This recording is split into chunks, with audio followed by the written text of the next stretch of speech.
Ironhaven wasn't a city you lived in. It was a city you endured.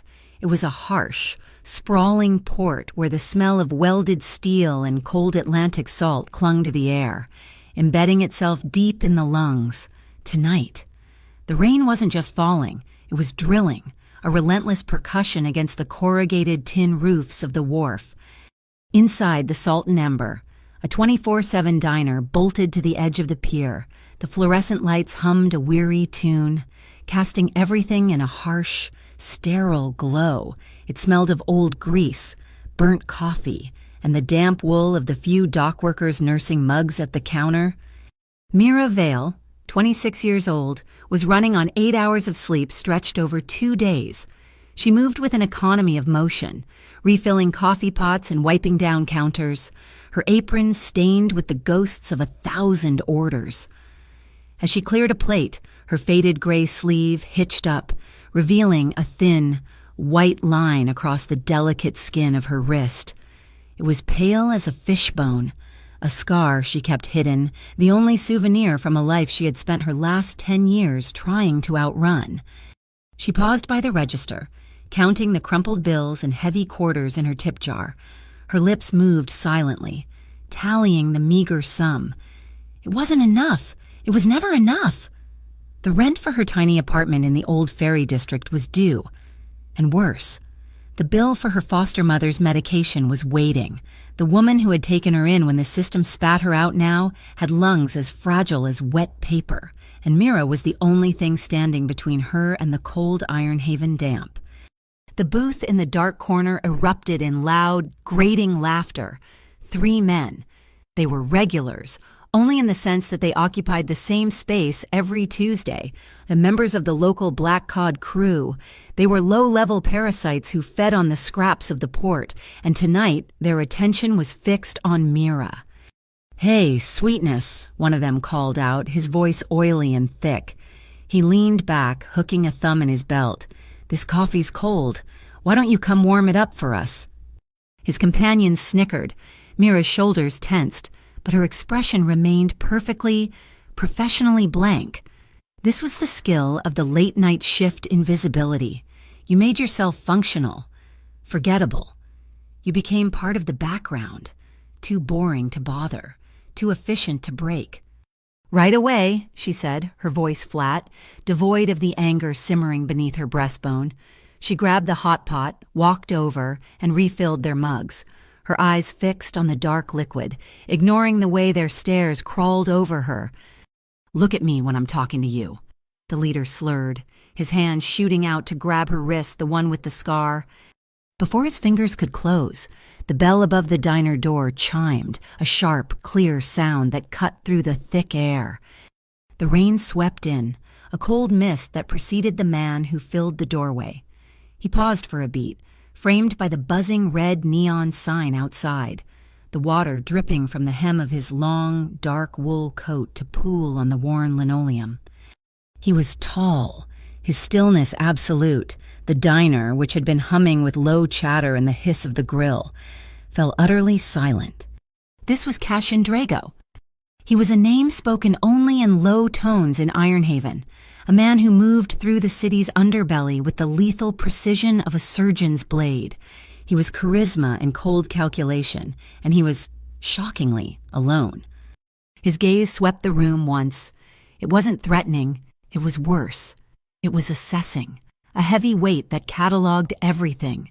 His eyes passed over the weary truckers, the cook leaning in the kitchen window, and finally, they settled on the corner booth.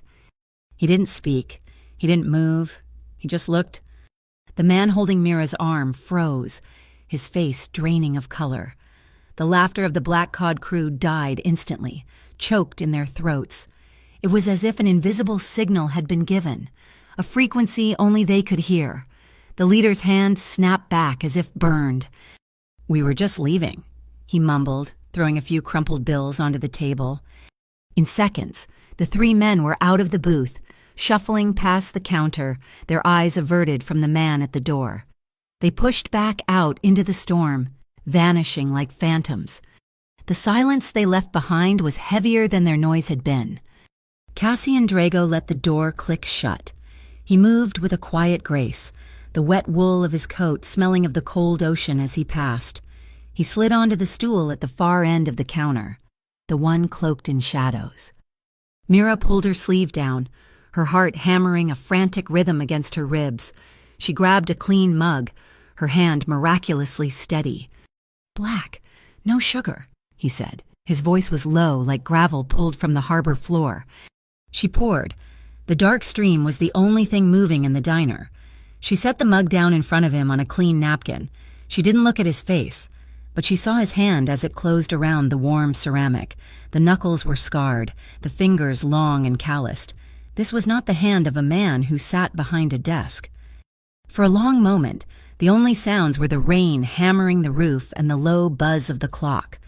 He took a slow sip, his gaze fixed on the rain-lashed street outside.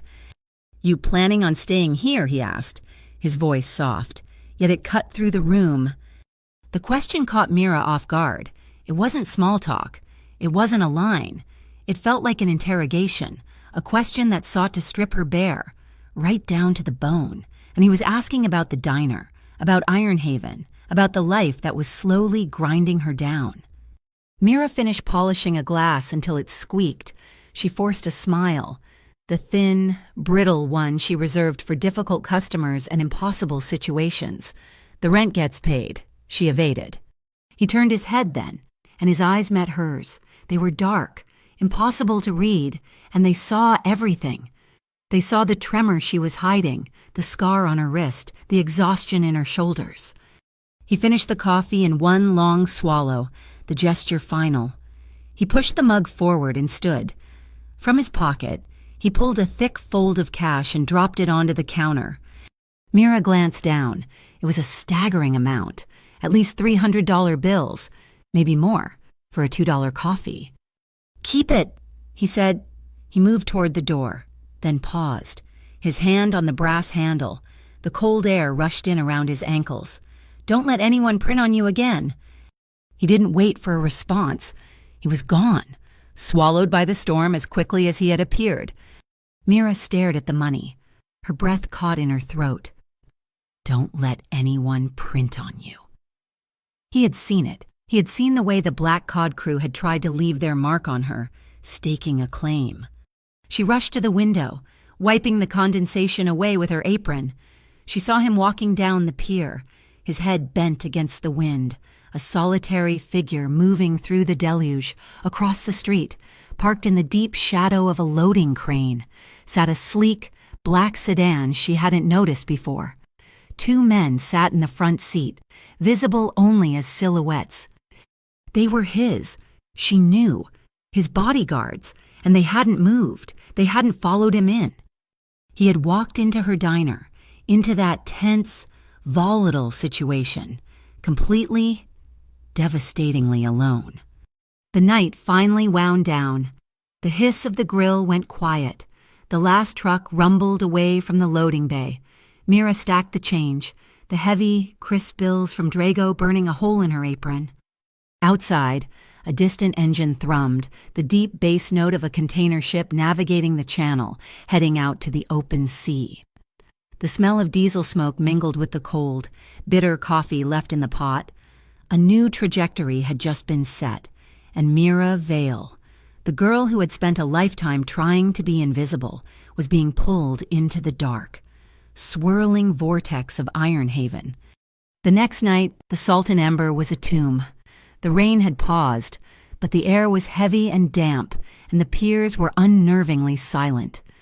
The Helios Anti-Corruption Bureau was in town, a phantom agency that descended on Ironhaven every few months, and their presence choked the life out of the port. Cops, real or otherwise, made everyone nervous. The diner was empty, save for Mira and the low, agonizing hum of the cooler. Just after 2 a.m., the bell chimed. Cassian Drago entered as quietly as he had the night before. His guard was absent. The heavy wool coat was gone, replaced by a simple, dark cashmere sweater that did nothing to hide the breadth of his shoulders. He looked less like a specter and more like a man, which was somehow more dangerous. He took the same stool at the end of the counter. Mira felt the air shift, the oxygen in the small diner suddenly becoming thin. She picked up a clean mug. "Black, no sugar," she said, her voice sounding too loud in the quiet.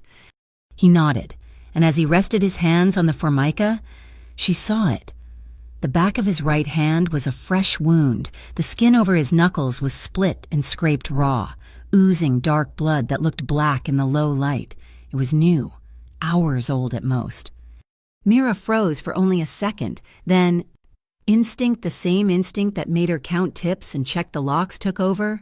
She set the mug down and ducked below the counter, retrieving the battered metal first aid kit. It was rusty at the hinges and smelled of iodine and old tape. She placed it on the counter and clicked it open. He watched her, his expression unreadable, as she pulled out a bottle of antiseptic and a roll of clean gauze. "May I?" she asked. He didn't answer, but he turned his hand over, palm up, in a gesture of concession. Her touch was light, practiced. She poured the stinging liquid onto a sterile pad, her movements economical and precise. He didn't flinch as she cleaned the wound, her fingers gently brushing away the grit, the sharp, chemical smell of the antiseptic mixed with the aroma of the coffee. He was so still. She could feel the heat radiating from his skin. As she leaned in to wrap the gauze, his breath stirred the fine hairs at her temple. It was warm, and it made her shiver. She taped the bandage, her work neat. "You should have this looked at," she said softly, her eyes on her own hands. "It's been looked at," he replied, his voice a low rumble. She began packing the kit away, the silence stretching taut between them. He hadn't touched his coffee. "Why do you stay in Ironhaven?" he asked. The question was like his gaze last night, stripping away her defenses. He didn't ask what she was running from or how long she'd been here. He asked why. Mira snapped the kit shut. "It's the last place anyone would look for me," she said. It was a half-truth, but it was the most honest thing she'd said to anyone in years. "And are they still looking?" "I live like they are." He absorbed that, his dark eyes fixed on her. He seemed to understand the weight of that life, the constant looking over her shoulder, the practiced invisibility. "The rain stopped," she said, needing to change the subject, needing air. "I'm going to check the porch." He stood as she walked to the door, following her. She stepped out onto the small wooden deck that overhung the black water. The air was thick with the smell of ozone left by the storm and the sharp, metallic tang of machine oil from a nearby tanker. Across the channel, a harbor patrol boat's searchlight swept the darkness, its white beam slicing across the hulls of sleeping freighters.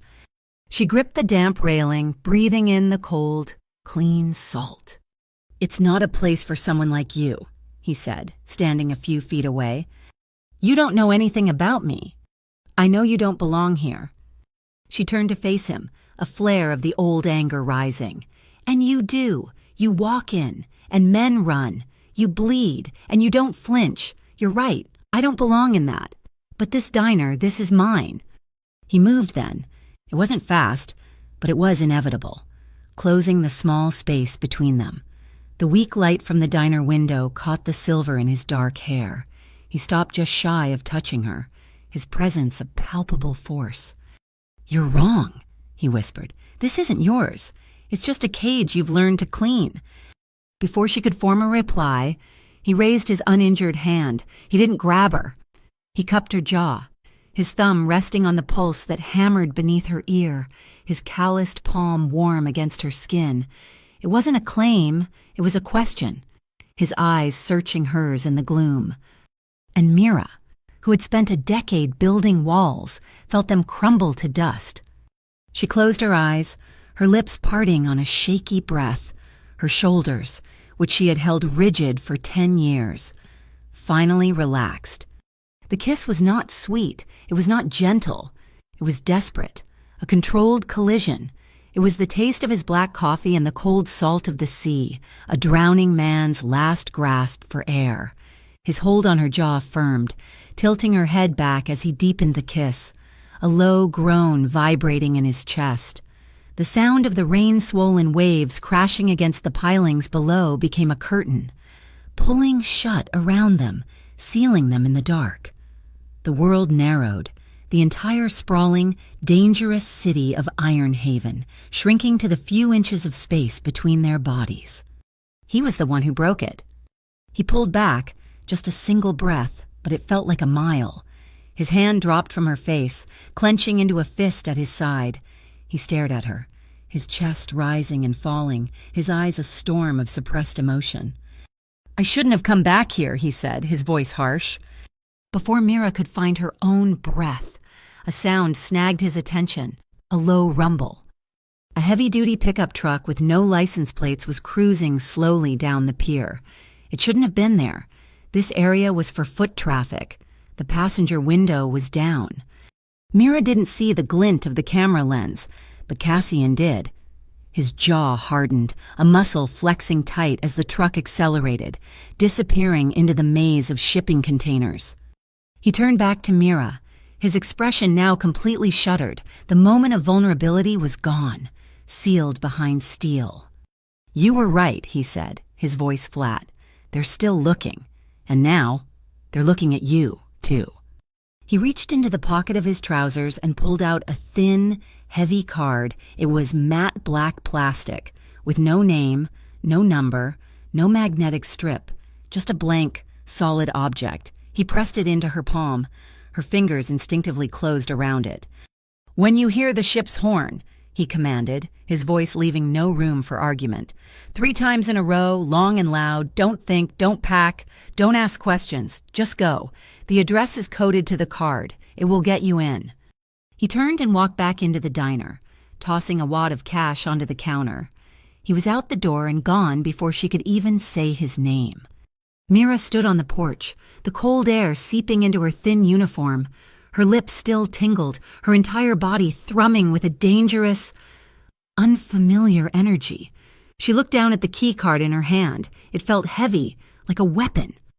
She walked back inside the empty diner, the silence screaming at her. She slipped the card between the pages of her order book, hiding it beneath receipts for coffee and grilled cheese. A shiver ran down her spine, but it wasn't just fear. For the first time in 10 years of running, Mira Vale didn't want to disappear. The tension in Ironhaven shifted from a low hum to a high-pitched whine. It started as whispers in the loading bays and fishing trawlers, a rumor that slithered through the port like bilge water. A new player was in the city, an invisible hand called the Orpheus Task Force. They were hunters, ghosts from the federal mainland, and they were sniffing around the cold storage supply chains. They were looking for the man who controlled the ghost containers, the unregistered cargo that moved through the port like a silent, parallel economy. They were whispering one name, Drago. Mira felt the change before she understood it. The air felt charged, static electricity before a lightning strike. One morning, she found a small, tight bouquet of white flowers on the worn mat outside her apartment door. There was no card. They were sea alyssum, tiny blossoms that smelled sweet and peppery. Down at the docks, they were a signal, a quiet, floral warning. "We are watching you." She threw them in the dumpster, but the scent lingered in her mind. The pressure escalated. At 3 o'clock in the morning, 2 days later, the bell at the Salt and Ember chimed violently. 2 men in crisp dark blue uniforms from the Aegis Metropolitan Authority entered, clipboards in hand. They announced a surprise food safety inspection. It was a performance. They were too aggressive, their movements too sharp. They tore through her walk-in, tossed dry goods onto the floor, and shined flashlights into perfectly clean corners. Their questions rapid-fire and accusatory. Mira stood her ground, her voice steady, answering every query with the flat, tired patience of the service industry. As they were leaving, one of them dropped his pen. When Mira bent to retrieve it, she saw something else glinting under the counter stool, a small metal pin. After they left, the diner smelling of their cheap cologne and disruption, she picked it up. It was a badge of some kind, but not Aegis. It was a stylized, circular emblem of a serpent eating its own tail, but the snake was broken, its spine snapped in the middle. The Orpheus Task Force. They weren't just sniffing, they were marking territory. The final warning came the next night. The diner was quiet, the air thick with impending rain. A man in a heavy, dripping raincoat sat at the counter, his face hidden by the shadow of his hood. He didn't order coffee. He ordered an iced tea, a strange request on a cold, damp night. Mira served him. He paid with exact change and left without a word. When Mira cleared the tall, sweating glass, she found a small square of photographic paper stuck to the counter by condensation. She picked it up. Her blood turned to ice. It was a picture of her and Cassian, taken from outside the diner, looking in. It was the moment she had been bandaging his hand, her head bent in concentration, his gaze fixed on her. The angle was voyeuristic, invasive. On the back, written in thick black ink, were 2 words. "The bait!" Mira's breath hitched. She stumbled back, her hand flying to her throat. The black keycard in her apron pocket suddenly felt like a block of lead. The room was spinning. And then she heard it, cutting through the night. The deep, resonant blast of a container ship's horn. It held for 5 long seconds, a sound that shook the windows in their frames. A pause, then a second, identical blast, an agonizing silence, then the third. 3 times in a row. The fear vanished, replaced by a cold, sharp adrenaline. Don't think. Don't pack. She walked to the register, emptied her tip jar into the glass container she kept under the counter, shoving it deep behind the stacks of coffee filters. She grabbed her thin jacket, her keys, and slid her hand into her apron, her fingers closing around the blank, black card. She didn't lock the diner. She just walked out, a shadow slipping into the misty alleyways, moving toward the dark water. Pier 17 was a skeleton of rusted cranes and empty moorings. A single car sat at the end of the pier, engine idling. It was an old, beaten-up coupe, its paint scarred and its body showing rust. It was the most forgettable car in Ironhaven. She approached, and the passenger door swung open. The driver was a woman. She was small, compact, with a sharp, pixie-like face and eyes the color of forged steel. She didn't speak. She just watched Mira in the rearview mirror, her expression a mask of absolute calm. This was Juno Pike. Mira slid in. The inside of the car smelled of oil and old leather. Juno put the car in gear, and they moved. Gliding through the back roads of the port without headlights, they passed through the container yard, a canyon of stacked, colored steel. In the distance, a column of orange light lit up the sky, painting the low-hanging clouds a sickly yellow. A fire. "What is that?" Mira whispered. Juno tapped her radio. A small handheld unit bolted to the dash, 3 short, sharp taps. A metallic voice crackled back. "Deep water. The cod is cooked." Juno glanced at Mira, her gaze unwavering. Mira understood. The black cod. Their cold storage warehouse. Cassian's response to the photo.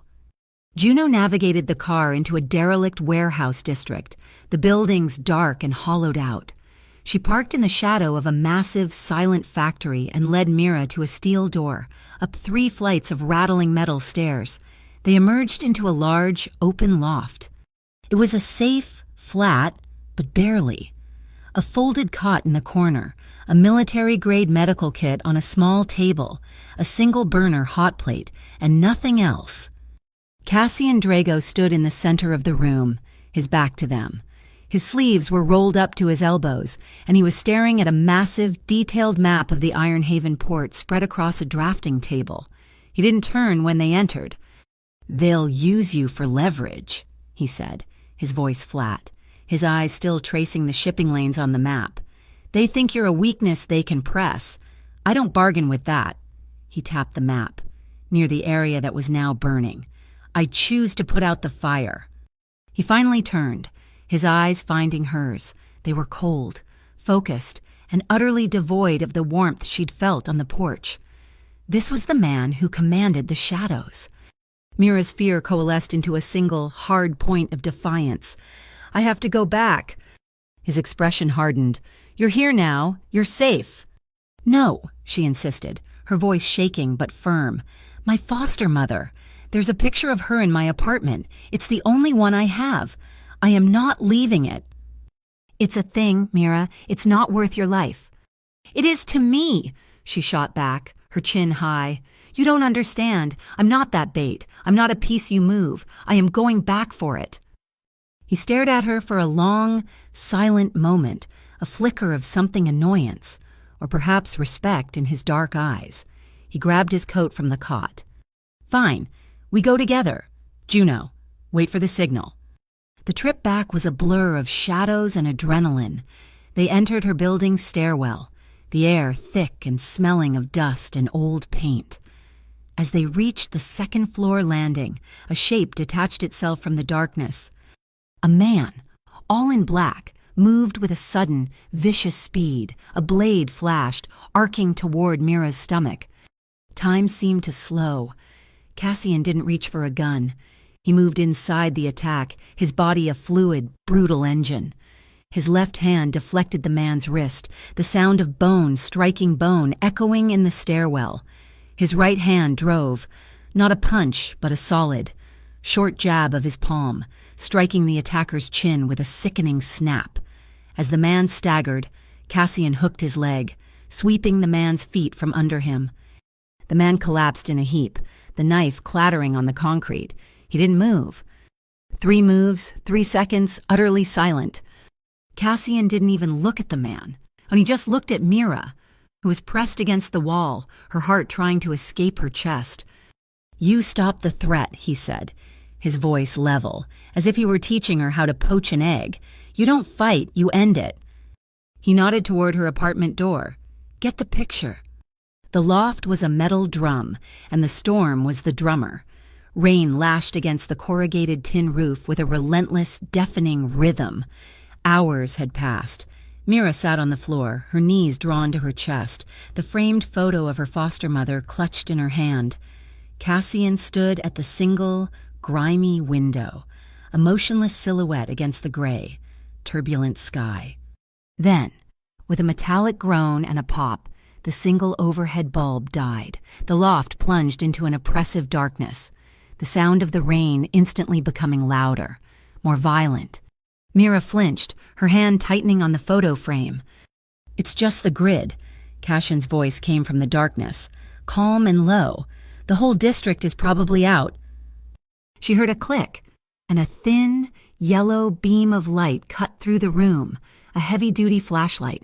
He placed it on the map table, aiming it at the ceiling. The reflected glow cast the room in a warm, flickering amber, creating an island of light in the dark. He sat on the floor, his back against the wall opposite her. The cold from the concrete floor seeped through her jeans, and she shivered. He saw it. "Come here," he said.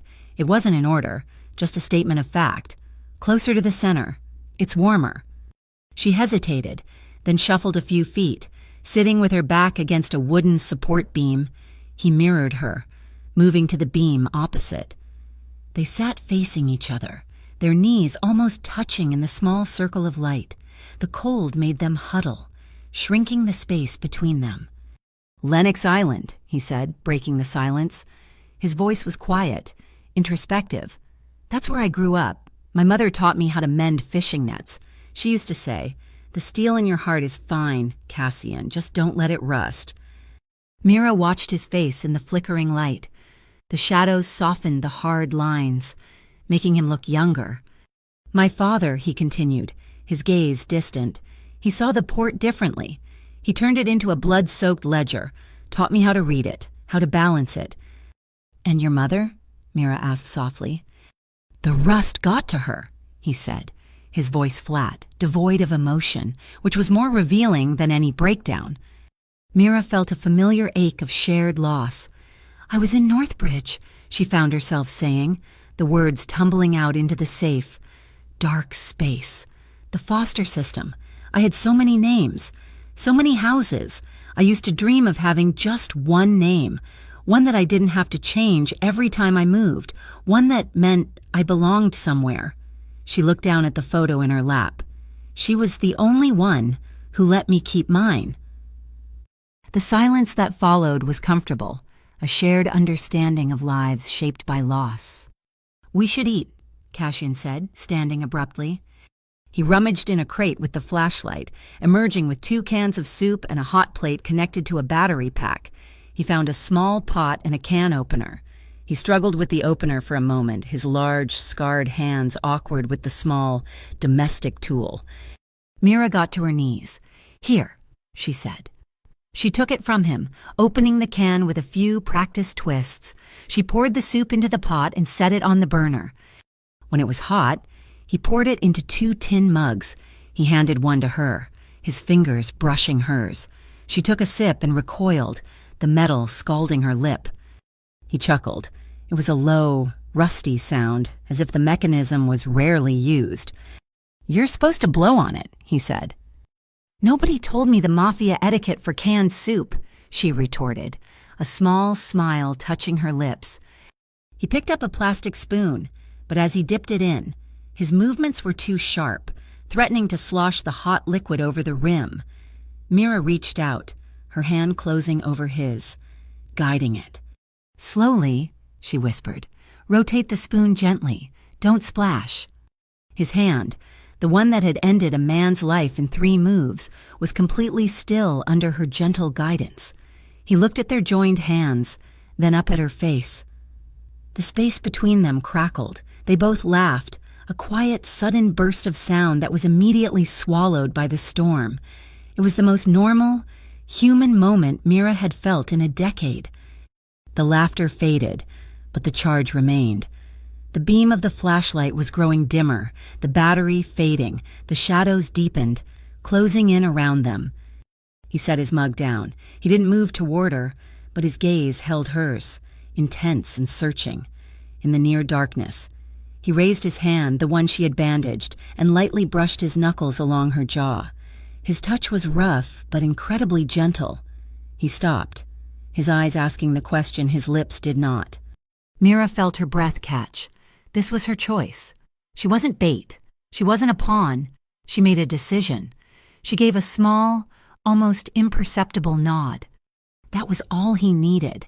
He leaned in, and his mouth found hers. It was not the desperate, drowning kiss on the pier. This was slow, deliberate, a discovery. It was the taste of tin and cheap tomato soup, and it was the most profound kiss of her life. His other hand came up, splaying against the small of her back, not pulling her, but anchoring her, holding her steady. Her hands found his shoulders, gripping the thick fabric of his sweater. The kiss deepened, and a low sound rumbled in his chest. Her back pressed against the warm, solid wood of the support beam. "Here," he whispered against her mouth, his breath hot. "You're safe here." Her heart hammered, a frantic, wild bird in her chest, but for the first time, it wasn't from fear. It was a matched rhythm with his, a driving beat in the dark, the scent of him, clean skin and the faint metallic smell of the rain on his coat, filled her senses. This was not about power, it was about shelter. He pulled back, resting his forehead against hers. They stayed that way, breathing each other in, their bodies aligned, the storm raging outside their small, warm bubble. "I can't promise you peace, Mira," he whispered, his voice rough with an emotion she couldn't name. "I don't know what that is, but I promise I will always stand in front of the storm." They eventually lay down on the cot, the only soft surface in the room. They lay on their sides, fully clothed, facing each other, the cooling mugs of soup forgotten. He didn't let her go, his arm draped protectively over her waist, their foreheads touching. Just as exhaustion began to claim her, the flashlight died completely. A second later, the overhead bulb flickered, buzzed, and then blazed to life, flooding the room with harsh, sterile light. The intimacy of the darkness was shattered. They blinked, disoriented. On the table, a small, black device, a pager, began to vibrate, its insistent electronic buzz a violent intrusion. Cassian was on his feet in an instant. He snatched it, his body tense once more. He stared at the small green screen. "What is it?" Mira asked, sitting up. He didn't look at her. He read the text aloud, his voice like ice. Trade the girl for docking rights, Pier 4, midnight. Mira's blood ran cold. The fragile peace was gone. "You're not trading me," she said. It wasn't a question. "I told you," he said, his back to her. "I don't bargain." "Good," Mira said, sliding off the cot. She walked to him, standing at his shoulder, forcing him to look at her. "Because I'm not a bargaining chip. I'm not a piece you get to trade, and I'm not someone you get to put out the fire for. You want to play this game, fine, but I choose my own role." Cassian stared at her, a complex, warring expression on his face. It was half deep, profound worry, and half a sharp, undeniable pride. "This isn't a game, Mira." "Then stop treating me like a pawn you have to protect," she countered, her voice ringing with a new, hard-won authority. "From now on, we set rules. Rule 1, you don't lie to me about the danger, ever." He nodded, his jaw tight. "Agreed." "Rule 2, she said, holding his gaze. "We both get a say. If the risk is too high, if it feels wrong, either one of us can veto. We find another way, together." He looked at her for a long moment, truly seeing the steel that had been forged in her, a steel that hadn't rusted. "Together," he confirmed. It was a new kind of vow. Ironhaven began to feed on a new kind of currency misinformation. The first wave was subtle, a story planted in the gossip columns of the Ironhaven Ledger, a local rag known for its sensationalism. It spoke of a fracture in the Drago organization, a dispute over new assets. It was a lie, carefully crafted by Cassian himself, designed to make his enemies underestimate his control. This was Mira's cue. She was done hiding. Against Cassian's grim-faced reluctance, she walked into the Gull Row fish market at 5 a.m., the busiest, most public part of the port. She wasn't a waitress now. She was a target, deliberately making herself visible. She moved through the slick, ice-covered aisles, the smell of brine and fish guts thick in the air. She bought mackerel, asked about the price of scallops, and felt the eyes on her 3, maybe 4 different sets. The tail was sloppy, which meant they weren't Cassian's. As she left the market, a black sedan with tinted windows pulled away from the curb, following a block behind. She turned onto the narrow, slick cobblestones of Herring Alley. As she reached the midpoint, a rusted delivery van shot out of a blind intersection, its engine roaring, aiming directly for her. Mira didn't even have time to scream. A dark gray car, one she hadn't even registered, materialized from a loading bay, ramming the van with a screech of tortured metal. It T-boned the van, pinning it against a brick wall. Doors opened. 2 men in unmarked, tactical gear emerged from the gray car. They didn't look at Mira. They moved to the van, pulling the dazed driver out. A 3rd man approached her, his footsteps calm and measured. He was tall, with a face that looked carved from tired granite. He wore a simple, well-cut suit under a rain-resistant coat. "Agent Cade Rowan, Orpheus Task Force," he said, his voice smooth and professional. He flashed a badge, the Broken Serpent. "You're lucky we were in the neighborhood. Miss Vale." He knew her name. This was no accident. 2 days later, she sat across from him in a sterile, temporary office above a closed-down bakery. It smelled of stale sugar and industrial cleaner. "We know what you are to him," Rowan said, offering a cup of thin, machine-brewed coffee. Mira declined. "You're in over your head. Drago is the disease this city can't shake. Help us, and you walk away. A new name, a new life, the one you've always wanted." Mira sat with her hands folded in her lap, under the table. Her phone was on, the voice recorder app running silently. "Help you how?" "Testify," Rowan said, leaning forward, his mask of professionalism slipping to reveal the zealot beneath. "Tell us everything. His operations, his safe flats. Give us the man, and we'll give you your freedom." Mira watched him. He was a good liar. But as he said the word freedom, she saw it. The almost imperceptible clenching of his jaw, a slight grinding of his back teeth. It was a micro-expression of profound tension. He wasn't offering freedom. He was setting a different kind of trap. "I'll think about it," she said, standing up. She didn't sign the witness protection forms he pushed across the desk. While Orpheus applied pressure in the shadows, Cassian moved into the light. He held a press conference, a move that stunned the city. He announced the Neo-Dock Fund, a $100 million private investment into rebuilding Iron Haven's failing cold storage infrastructure. He promised clean facilities, new technology, and above all, jobs. The Iron Haven Ledger was skeptical, running a headline, "Drago's blood money buys a clean coat." But down at the docks, among the men who hauled ice and mended nets, the mood was different. It was hope. They lined up for applications, seeing a future, not a criminal. The move infuriated Cassian's true rivals. The Black Cod were gone, but a new, more vicious crew had slithered in to fill the vacuum, the Sawtooth Union. They didn't deal in ghost containers. They dealt in chemicals and synthetics, and they were far more ruthless. Mira, now back at the Salt and Ember by her own insistence, felt their presence first. The diner was her territory, and she knew its every scent. One night, the bleach she used to clean the counters smelled wrong. It was sharper, with a faint, oily, almond-like undertone. Cyanide. Someone had tampered with their supplies. She didn't tell Cassian.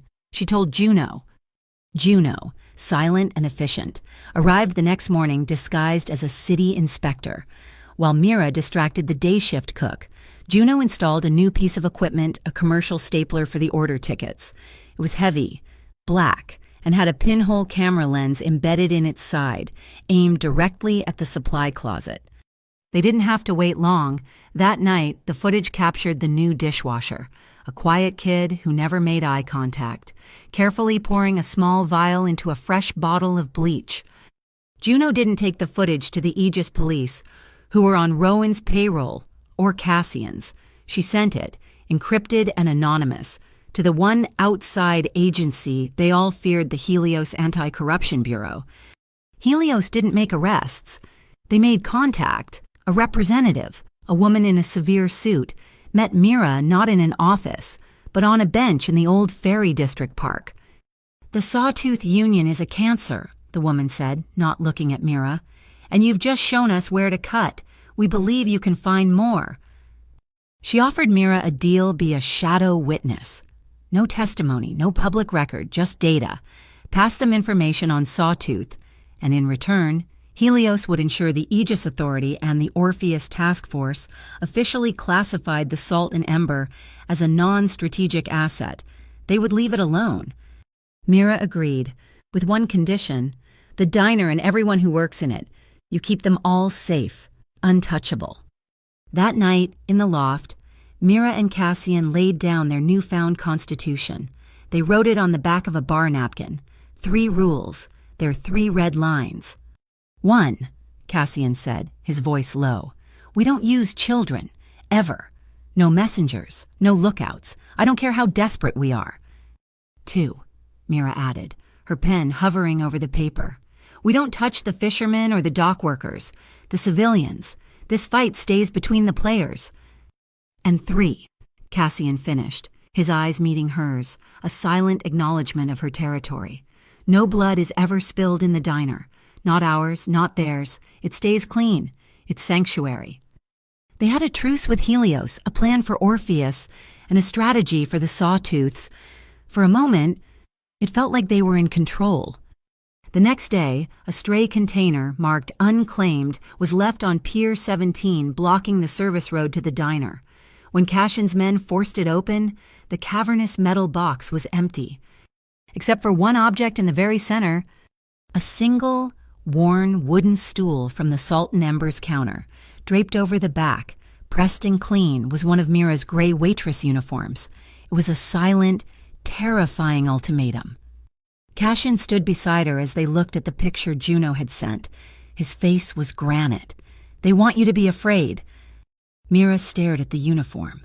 Her uniform displayed like a hunting trophy. The fear was cold and sharp, but something else was hotter. A burning, cleansing rage. "Then let's show them I'm angry." The dryline yards were a graveyard of industry, a sprawling complex of rust-red warehouses and silent, skeletal cranes. Tonight, it was the Sawtooth Union's primary chemical mixing depot, and Cassian was going to cut it out. The raid was scheduled for 3:15 a.m., the deadest hour of the port's night. Cassian had been absolute, "You are not on the ground team. Mira, veto or no veto." So she sat in the observation tower, a cramped, glass-walled control room perched 4 stories above the warehouse floor, originally used for directing the gantry cranes. Beside her, Juno Pike was a silent statue, her fingers flying over a bank of monitors, monitoring a dozen hijacked security feeds. Mira had the blueprints spread out under a dim gooseneck lamp, a headset connecting her to Cassian's 4-man team. She felt a strange, cold calm. This was not like the diner. This was a different kind of order, a different kind of service. "Alpha team, hold." She spoke into the mic, her voice even. "You're approaching the west door. Thermal shows 2 guards inside, plus a pressure plate. They've rigged it." Cassian's voice crackled back, low and steady. "Alternate." "The zinc roof, Section 4, Mira said, her finger tracing the map. She read it like she read a complicated dinner order. "It's a patch job. Thin, no sensors. You go in from the top. Juno is looping the yard cams now." "Acknowledged." Going dark. For 3 minutes, the only sound was the wind whistling through the broken glass of the control room. Mira watched the feeds Juno supplied. She saw 4 shadows detach from the roofline and drop into the main mixing bay. "They're in," she breathed. "Beta team, create diversion at the south gate now." Juno hit a key, and a truck 3 blocks away, packed with fireworks, erupted in a cacophony of light and sound. The feeds showed Sawtooth guards rushing toward the noise. "Alpha, you're clear," Mira said. "Move to storage B." And then the world turned white. A concussive force slammed into their tower, shattering the remaining glass. The explosion wasn't a diversion, it was a trap. The Sawtooths had been waiting. The monitors dissolved into static. The building groaned, a deep, metallic scream. Cassian Mira yelled into the dead headset. Dust and pulverized concrete rained down. Juno grabbed her arm, pointing to a single, flickering monitor that had rebooted. It was an internal camera from the corridor outside Storage B. The roof had collapsed, a tangle of rebar and flaming insulation blocking the primary exit. "Exit 3 is blocked. Route 3 is gone," Mira shouted, knowing he couldn't hear. Through the settling dust on the feed, she saw him. He was pinned behind a row of steel drums, gunfire kicking up sparks all around him. He was cut off, alone. "Juno, get the barge. Get it to the dock. Now," Mira said. Juno gave a sharp nod and vanished down the emergency ladder. Mira looked at the feed, at Cassian taking cover. She looked at the heavy red fire extinguisher mounted by the door. "We both get a say." She broke protocol. She grabbed the heavy cylinder, her muscles straining, and ran for the service ladder. She descended into chaos, the air thick with smoke and the sharp, chemical smell of the fire. Alarms blared, a deafening rhythmic shriek. She hit the ground floor, her feet splashing in water from a broken pipe. The corridor was a 50-yard stretch of smoke-filled hell. At the far end, she could see the muzzle flashes from 2 Sawtooth gunmen. Cassian was trapped just beyond them, on the other side. The gunmen were positioned near a large red utility sensor on the wall. Mira saw it, and a plan formed. Desperate and absolute, she didn't run at them. She ran along the wall, using the deep shadows. She hoisted the extinguisher. With a desperate scream, she swung the heavy cylinder, not at the men, but at the sensor and the cluster of pipes behind it. The metal casing shattered, and a high-pressure valve burst, releasing a deafening hiss and a cloud of thick, white, fire-suppressant fog. The corridor was instantly blinded. "Cassian, now move!" she shrieked, dropping the tank. A dark shape burst through the fog, colliding with her. It was him. His hand grabbed her arm, his grip like a steel vise. He didn't speak. He just hauled her behind the relative safety of a concrete pillar. In the swirling chaos of smoke and screaming alarms, he slammed her back against the concrete, his body shielding hers, his eyes, wild and black in the strobing emergency lights, found hers. He was furious. He was alive. He crashed his mouth down on hers. It wasn't a kiss. It was a spark, a desperate ignition of fuel and air. It was a violent, silent confirmation. You are here. I am here. It lasted no more than a second, a flash of heat in the smoke, a promise to kill for each other. He pulled back, shoving a spare pistol from his hip holster into her hand. Watch our six! He spun, and they were back to back, a single, four-armed entity of survival. He fired controlled, double taps into the fog. She held the pistol with both hands, her arms shaking, watching the corridor behind them. Their heartbeats were a frantic, pounding drum, perfectly in sync with the wail of the sirens. Move, he yelled. They ran, Cassian firing, Mira scrambling to keep up, her eyes stinging. They burst through a set of double doors onto the loading dock. The air was cold, the smell of the river a sudden shock. A flat-topped cargo barge was idling just below, Juno at the helm. Jump! Cassian grabbed Mira around the waist and leaped, landing hard on the steel deck. The barge's engine roared as Juno threw it in reverse, pulling them out into the wide, black channel of the river. They were safe. They were covered in soot, soaked and breathing hard. Mira's hands were bleeding. Cassian had a long gash on his forearm. As they drifted into the middle of the river, the burning warehouse receding behind them, Mira looked up. A new sound, a rhythmic whump, whump, whump. A sleek, black helicopter with no identifying markings hovered high above the city, its searchlight cutting a clean, white cone over the dryline yards. Mira looked at Cassian. His face was grim, his eyes fixed on the aircraft. That's not Sawtooth, he said, his voice low and hard, and it's not Orpheus. The helicopter turned, its light sweeping toward the river. Someone else is at the table. The next morning, the loft smelled of antiseptic and brewing coffee. The encrypted file from Helios had arrived. It wasn't a report, it was a schematic, a blueprint titled Port Crown.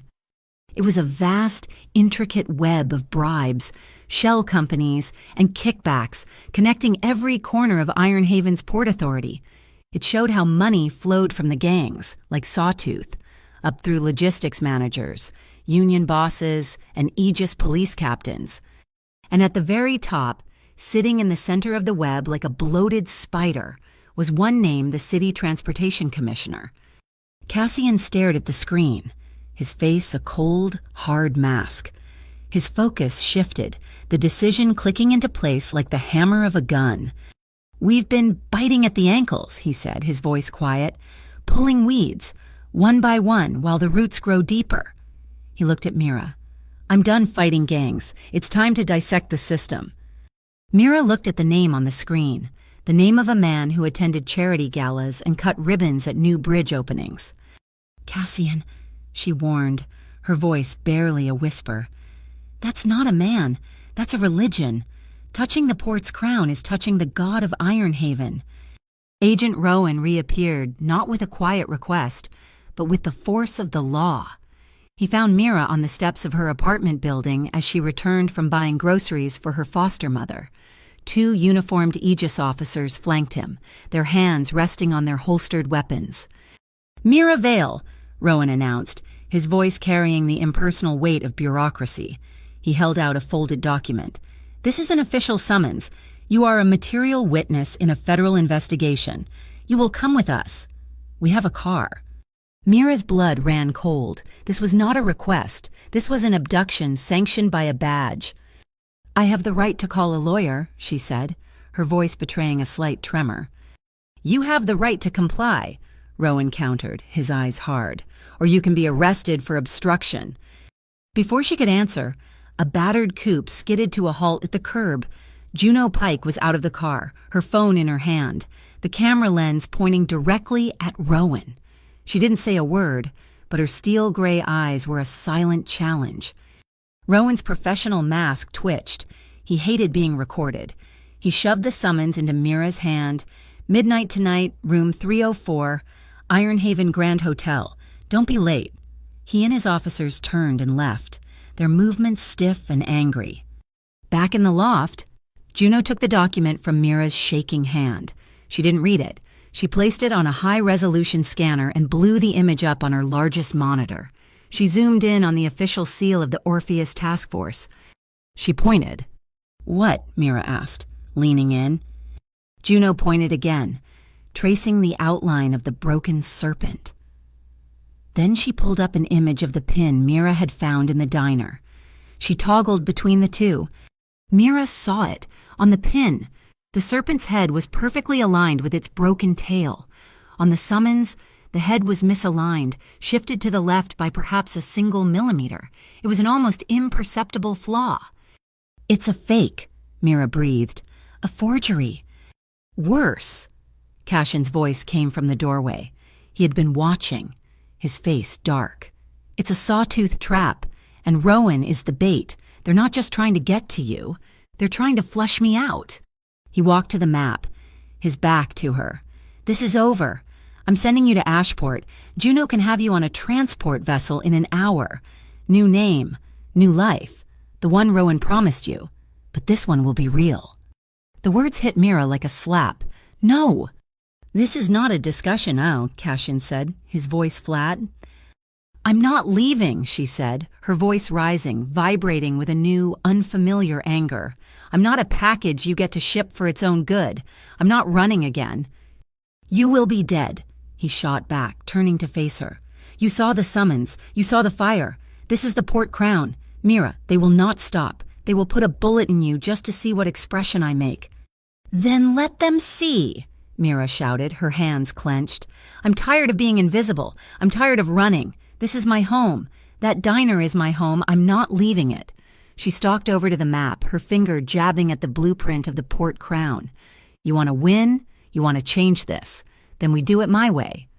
"Your way," he scoffed. "And what is that hope?" "Transparency," she countered, her eyes blazing. "We release the Port Crown data. We show the city who is really poisoning it. We take your Neo-Doc fund and we make it a public trust, not a Mafia buyout. We stop moving in the dark." It was their first, truly devastating fight. The air in the loft crackled, the unsaid things finally given voice. "You do that, and you paint a target on your own back," Cassian said, his voice dropping to a deadly whisper. "You won't be a shadow. You'll be a martyr. I will not allow that." "You don't get to allow it," she cried. "This is my life, and I am done living it in your safe flat. I am done being your secret." She grabbed her jacket and stormed out, leaving him standing alone in the room, the silence echoing with her words. That night, Mira didn't go to the Ironhaven Grand Hotel. She went home. She walked back to the Salt and Ember, the key feeling heavy in her hand. She unlocked the door, the chime of the bell sounding lonely in the dark. She turned on the lights. She tied on her apron. She started a fresh pot of coffee. At 2 a.m., the usual stragglers, the weary longshoremen and tired tugboat captains, saw the lights and shuffled in, their faces etched with exhaustion. They stopped, surprised to see her. "What'll it be?" she asked, her voice calm. "Mira, you shouldn't be here," one of the old-timers, a man named Sal, whispered, his eyes darting to the dark street. "I know," she said. She turned to the grill, cracked 3 eggs, and threw a slice of ham down. The sizzle was the most beautiful sound in the world. Tonight, everything's on the house. She worked for hours. She poured coffee. She grilled sandwiches. She served slices of pie. She listened as they talked about the shutdown at Pier 17, about the sawtooths shaking down their friends. They didn't just talk to her. They talked with her. They shared intel. They offered warnings. As the first gray light of dawn touched the water, the diner was full. Dozens of men and women, the people who made the port breathe, sat in the booths, nursing hot coffee. As they left, one by one, they paused at the counter. They didn't just leave a tip. They met her gaze, and they gave a short, sharp nod. It was a promise, a choice. The port had picked its side. In the back booth, A young man in a rumpled suit scribbled frantically in a notepad. He had been there all night, watching, listening. He was from the Ironhaven Ledger. Cassian found the newspaper folded on the hood of his car. The headline wasn't about the fire. It wasn't about the Neo Dock Fund. It was a simple, bold title above a grainy photo of Mira sliding a plate of food to a sailor, the daughter of the docks.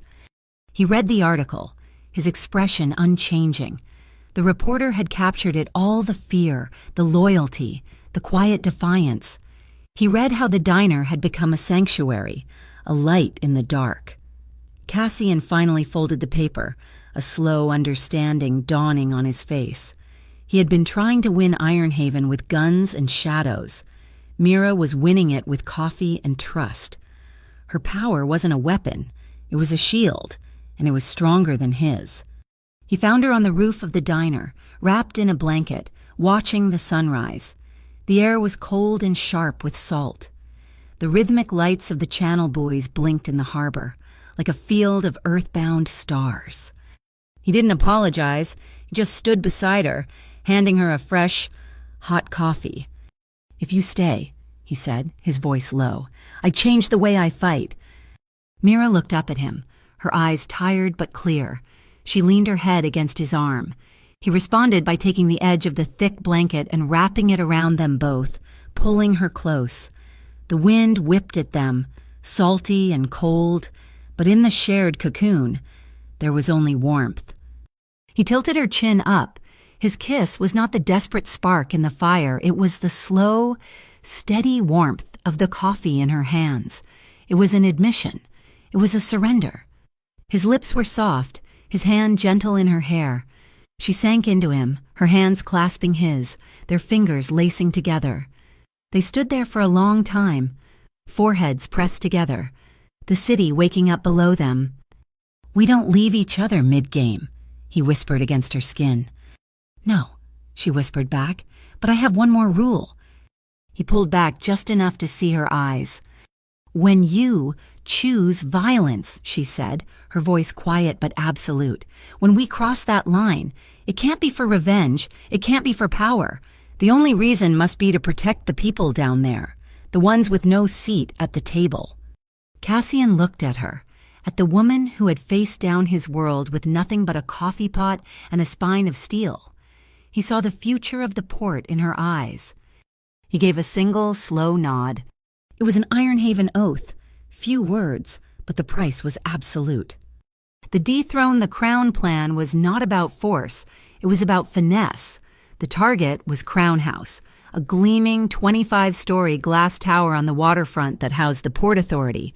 The prize was the commissioner's Black Ledger, a digital record of every bribe, kept on a secure, air-gapped server in his penthouse office on the 23rd floor. At 2:05 a.m., Mira pushed a janitorial cart into the building's marble lobby. She wore a dull gray uniform, her hair tucked under a baseball cap, her face blank and unremarkable. She was invisible in plain sight, a role she had practiced her whole life.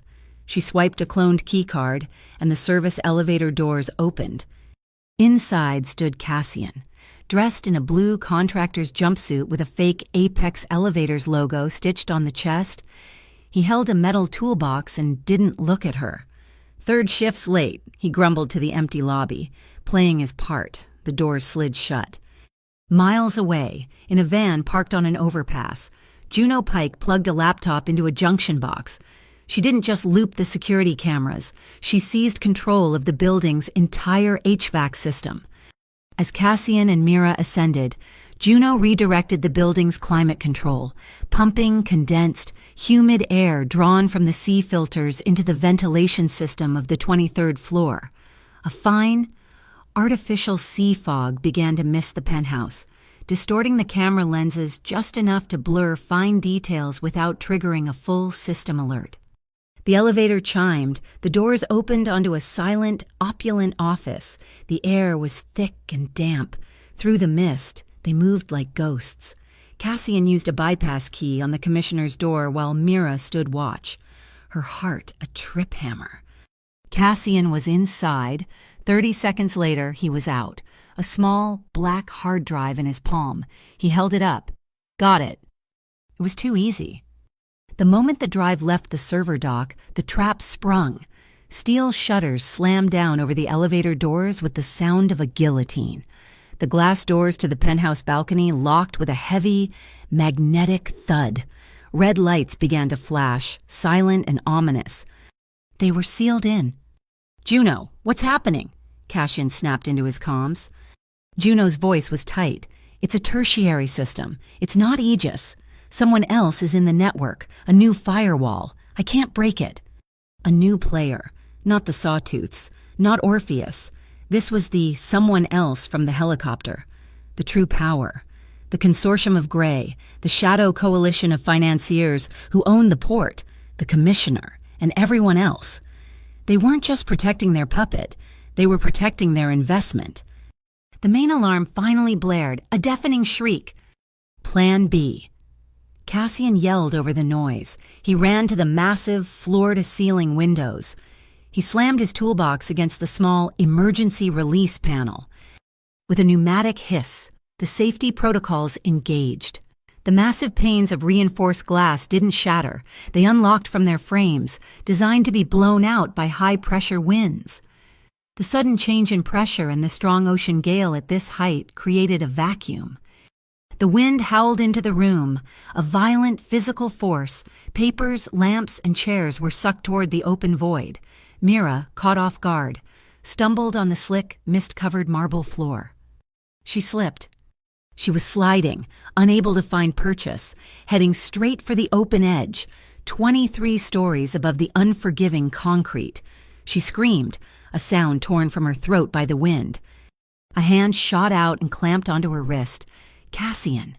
He had braced himself in the doorframe, a human anchor. He held her, her legs dangling over the edge, the wind whipping her hair across his face. She looked up at him, her eyes wide with pure terror. He didn't strain, he just held her, his grip absolute. He leaned down, his face inches from hers, and in the midst of the hurricane, his voice was perfectly calm. "Trust me." He smiled, a raw, adrenaline-fueled, brilliant smile.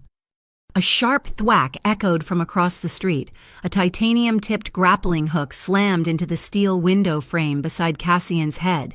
He didn't flinch. He grabbed the high tensile line, wrapped it around his arm, and clipped a harness to Mira's waist.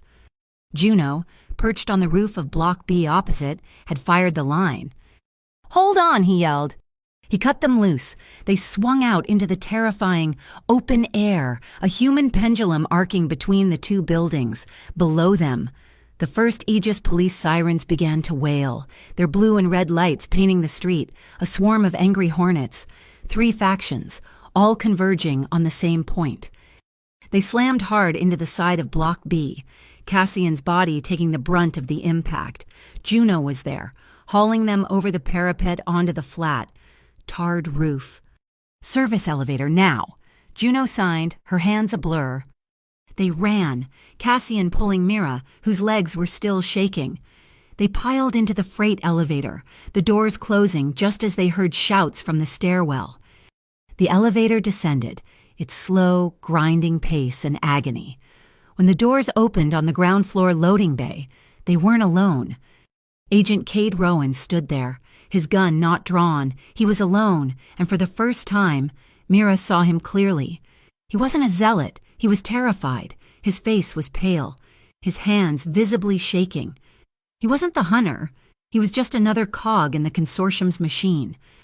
"They locked me out," Rowan whispered, his voice hoarse. "They knew. They let you do it just to trap you. Give me the drive, Drago. It's the only thing they want. Leave it and save your lives." Cassian looked at Mira, a silent question. This was her call. Mira stepped forward. She looked Rowan in the eye, seeing the man who was in just as deep as she was, but on the wrong side. She reached into her pocket and pulled out a hard drive. "Here, take it. Get out." Rowan snatched it, relief flooding his features. Go! Go! I'll stall them!" He ran toward the front lobby, a man given an 11th hour reprieve. The 3 of them slipped out the loading bay door into the alley. As they rounded the corner, Cassian looked at Mira, his expression confused. That was a copy. I know, Mira said. It's loaded with a trace and corrupt script. The moment he plugs it into the consortium's network, it'll create chaos, but it won't lead back to us. You saved his face, Cassian said, a note of wonder in his voice. I saved a piece on the board, Mira corrected him, her voice hard. Tomorrow, we'll need an Aegis cop who's desperate, compromised, and useful. We don't need another monster. An hour later, a crate of ice mackerel was loaded onto a fishing trawler. Tucked inside a waterproof bag at the bottom was the real Port Crown hard drive. It made its way to the Helios Anti-Corruption Bureau, delivered by a fisherman who owed Cassian his boat. The conditions were delivered by anonymous text full, unredacted publication of the Port Crown ledger. In exchange, the source, the method, and the location would remain anonymous, and the Salt and Ember Diner and the fishermen of Gull Row were to be designated protected civilian entities, immune from all agency blowback. 2 days later, the Ironhaven Ledger published the entire list. The city exploded. The commissioner, the police chief, union bosses, logistics managers. It was a roadmap of corruption that touched every powerful office in the city. Ironhaven didn't just shudder, it broke. The entire power structure was decapitated in a single news cycle. The port was about to be reset. The Port Crown leak did not heal Ironhaven. It sent the city into septic shock. The consortium of Grey, the invisible, multi-headed beast whose body had been exposed, reacted not with retreat, but with fire. They unleashed their dogs. The Sawtooth Union, flush with a sudden, massive influx of offshore cash, launched a full-scale, coordinated attack on the Dry Docks Omega. It was a scorched earth policy, designed to cripple the port just as the first Helios Bureau reports were hitting the press. It was a brutal, cynical message. If we cannot own it, no one will. But the city's heart was no longer in Crown House. It was at the Salt and Ember. The diner had transformed. The neon sign, now pockmarked from a stray bullet, stayed lit 24/7, a defiant beacon in the smoke-hazed night. Mira had organized the dock workers' wives, turning the diner into a community command post. 2 booths were ripped out to make space for a field kitchen, the grill hissing day and night, turning out free meals for families displaced by the escalating violence. The smell of coffee and bacon was a stubborn anchor of normalcy in a city tearing itself apart. Cassian, his face a mask of cold fury, had accepted Mira's terms.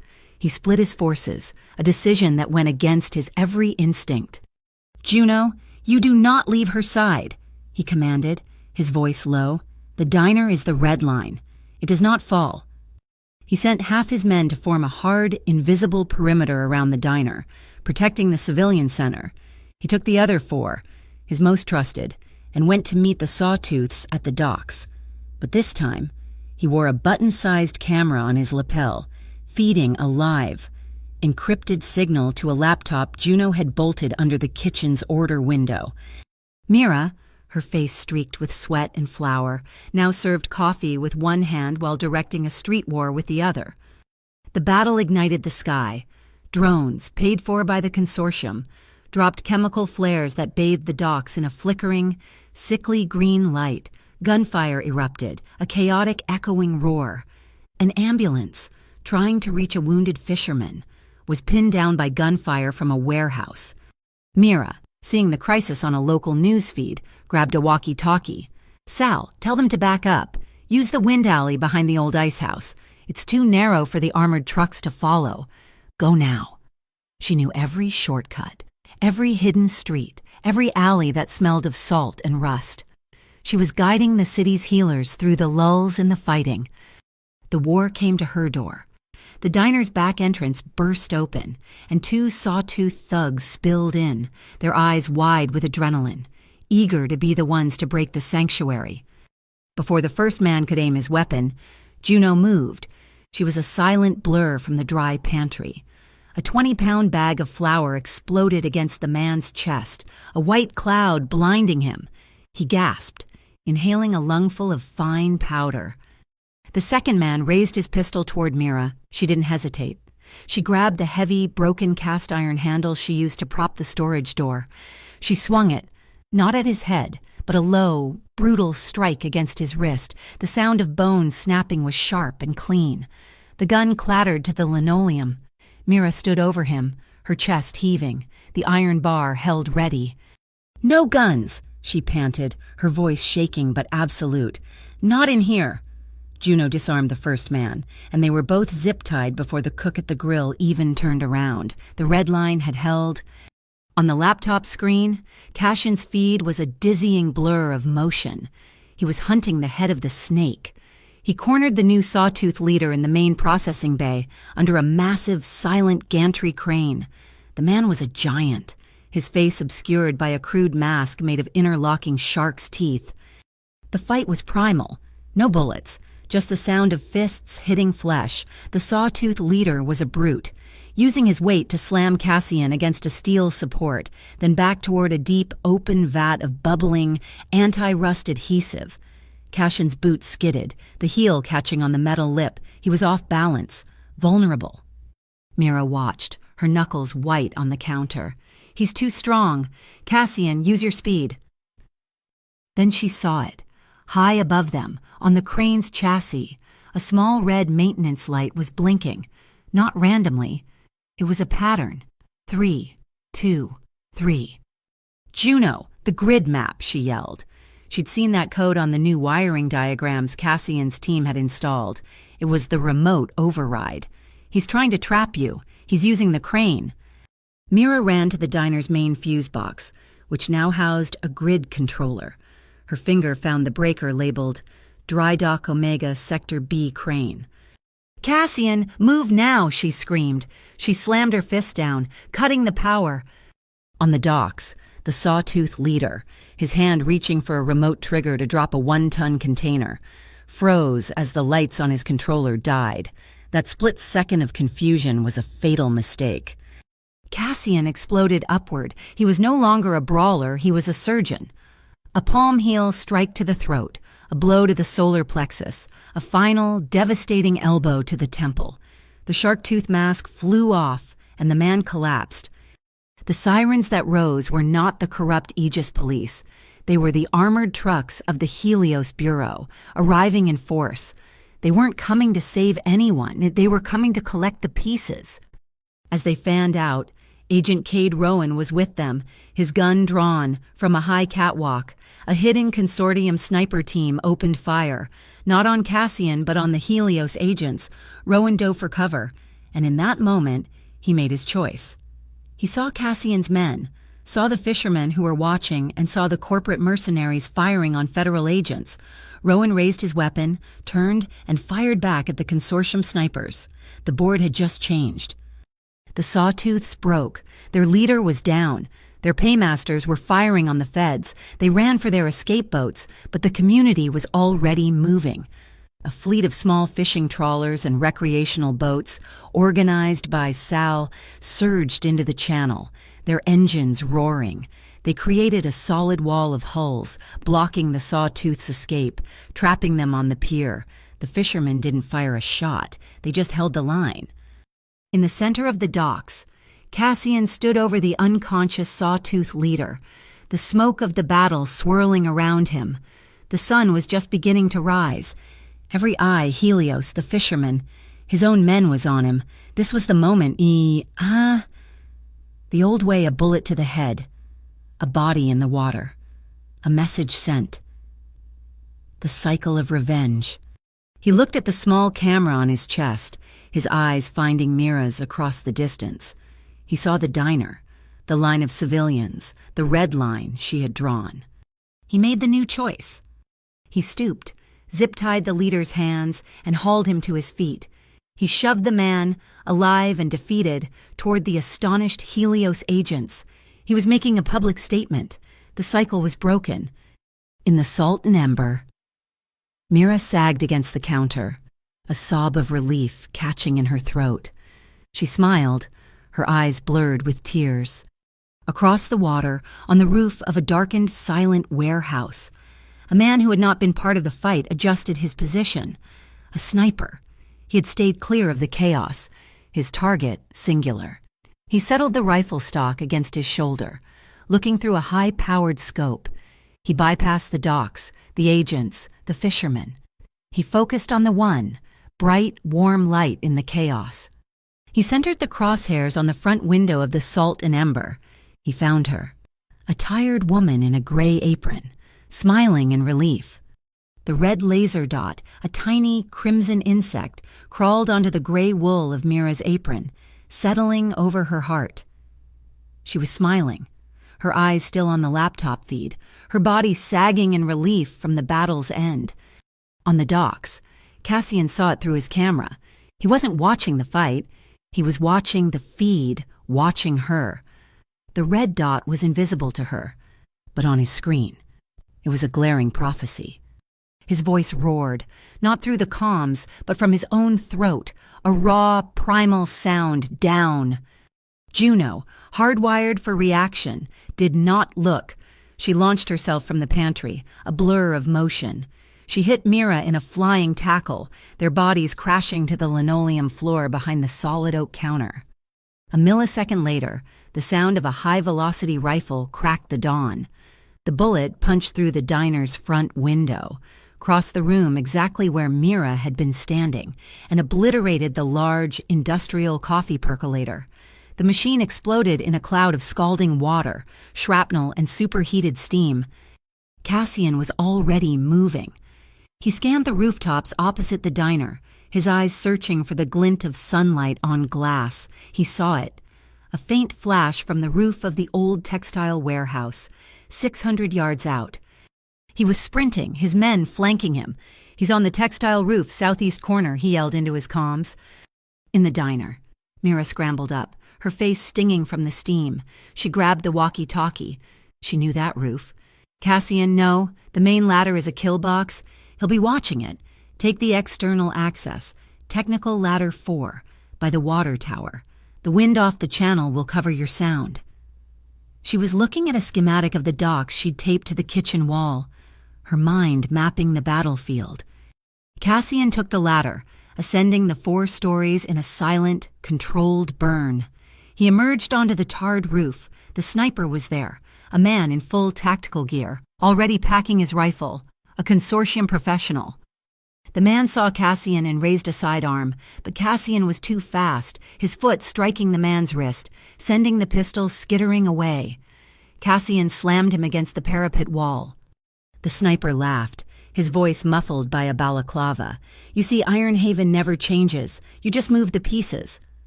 Cassian looked at the man. This ghost paid to kill the one light in the city. The old Cassian, the man from Lennox Island, would have thrown him from the roof.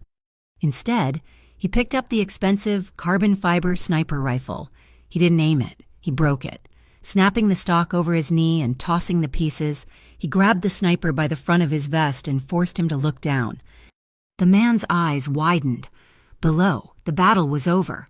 But in front of the diner, the fishermen and the dock workers were forming a human chain, passing buckets of water to put out a small fire the sniper's bullet had started.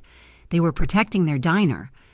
"The city changes," Cassian said, his voice a low, cold promise. "When we stop treating people like data and start treating them like people." Footsteps pounded up the stairs. Helios agents, led by Cade Rowan, swarmed the roof. They grabbed the disarmed sniper. Rowan looked at Cassian, the man he'd been hunting. He saw the broken rifle. He saw the intact breathing community below.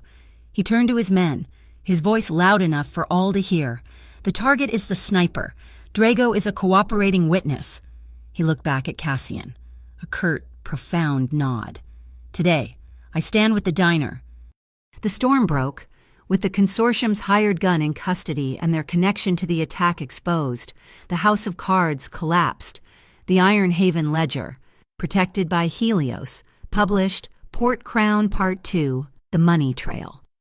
The Transportation Commissioner resigned by noon. The Consortium of Gray, their names and assets exposed to federal seizure, pulled out of Ironhaven, their grip broken. The crown, tarnished and heavy, had finally fallen into the sea. Dawn broke. Clean and smelling of rain, the Salt and Ember opened on time. The broken window was boarded up, but the coffee was fresh. Mira, her hands aching, was handing out free cups to the volunteers cleaning the street. The bell above the door chimed. Cassian Drago walked in. He was alone. No guards, no crew. He looked like just another man, his face bruised, his clothes torn. He walked to the counter, and Mira met him there. He reached into his pocket and pulled out a single, heavy silver coin. He placed it on the counter. It was an old fisherman's custom, paying the wind, an offering of thanks to the sea for a safe return. Mira looked at the coin, then at him. He did not go down on 2 knees. He went down on 1, a gesture not of supplication, but of grounding. He looked up at her, his dark eyes stripped of all their shadows, leaving only a raw, terrifying honesty. He said the 9 words that mattered. I choose a lifetime of fixing this. If you choose me. Mira looked at his hands, resting on his knee, the hands that had killed, that had bled, that had fought, the hands that had guided her through the soup, that had held her in the storm. They were calloused and scarred, but they were perfectly, absolutely steady. She did not answer. She reached out and took his hands, lifting them. She pressed his rough knuckles to her cheek, closing her eyes. We choose this city first, she whispered, her voice thick. Then we choose each other, every morning. The next week, there was a ceremony. A new sign was hung, Salt and Ember Community Table. Across the street, a massive banner was unfurled on a chain-link fence. Future home of the Neo-Dock Clean Storage Initiative. Construction had begun. Mira stood by the new sign, and Cassian kissed her in the bright morning sun. It was not a kiss of desperation or survival. It was warm, slow, and certain, tasting not of rain but of fresh waffles and the clean, salty air of a new day. The changes rippled outward. Helios, in an unprecedented move, invited Mira Vale to sit on the new Citizen Oversight Committee for the port. She was a volunteer. Juno Pike, her own future secured, started a free, weekly self-defense class for the women of the docks, and Agent Cade Rowan filed a formal, internal request to investigate the Orpheus Task Force and its ties to the Consortium of Grey. The city was breathing again. Months later, the diner was quiet. It was long past midnight, the last customer gone. In the kitchen, an old radio played a scratchy, slow song. Cassian, his sleeves rolled up, was washing dishes, the steam rising around him. Mira was wiping down the long Formica counter, her movements practiced and rhythmic. He dried his hands, walked up behind her, and gently took the rag from her hand. He turned her around, pulling her close. They did not speak. They just moved. A slow, easy dance in the middle of the empty diner, their foreheads touching. Outside, the sea, the great constant heart of Ironhaven, beat a steady rhythm against the new piers. The city was not fixed, but it was healing. It had been changed, not by bullets, but by their hands. Thank you so much for listening to this story. We would love to know where you are listening from, so please drop a comment below to say hello and share your thoughts. Be sure to subscribe to our channel, Mafia Boss Story, and like this video. If you enjoyed it, please support us by hitting that hype button so this story can be heard by more people. We will see you in the next one.